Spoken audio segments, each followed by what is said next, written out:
Bélanger, Oui. ce matin, vous nous emmenez au Maroc, qui va bientôt avoir son satellite espion. Et oui, ce sera le 8 novembre prochain lorsqu'une fusée Vega lancera depuis Kourou le Moroccan EOSat 1, le beau bébé d'une tonne capable d'observer une bande de terre large de 800 km de large en haute résolution, c'est-à-dire à 70 cm près. Le contrat a été conclu en 2013 avec la France de François Hollande dans le plus grand secret. Il a coûté 500 millions d'euros au royaume chérifien. Il sera placé en orbite à 695 km d'altitude. Bref, un véritable petit bijou de technologie, mais surtout le Maroc devient le troisième pays africain à disposer d'un satellite espion après l'Égypte et l'Afrique du Sud. Et ils vont observer quoi, les Marocains? Eh bien, c'est bien le problème. Le Maroc a deux ennemis et un ami trop pressant. Ces deux ennemis sont l'Algérie et les Sahraouis, évidemment. Avec ce satellite, les Marocains pourront tous avoir des positions de l'armée algérienne et de celle des insurgés sahraouis au Sahara occidental. Rien que cette perspective rend fou l'Algérie.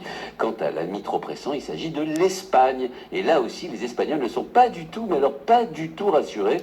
L'Espagne est le seul pays européen encore disposé, vous savez, de territoire en Afrique, en l'occurrence au Maroc, les enclaves de Ceuta et Melilla, mais il y a aussi d'un chapelet d'îles et de pignons rocheux collés à la rive marocaine. L'Espagne doit aussi avoir des moyens d'observation, j'imagine. Eh ben non, figurez-vous, l'Espagne a bien départ des satellites espions français Helios, mais pas plus de 2,5%. Autrement dit, elle ne peut utiliser l'Espagne que 2,5% du temps spatial de ce satellite. Et puis quand ils en ont eu besoin, la France a fait la fine bouche. C'était en 2002, à propos d'un îlot espagnol appelé Perejil, occupé quelques jours par le Maroc. Impossible d'avoir des images satellites pour raisons techniques, ont répondu les Français, alors que le Maroc, lui, aura bientôt son satellite 100% du temps. Les Espagnols sont, comment dire, verts de rage.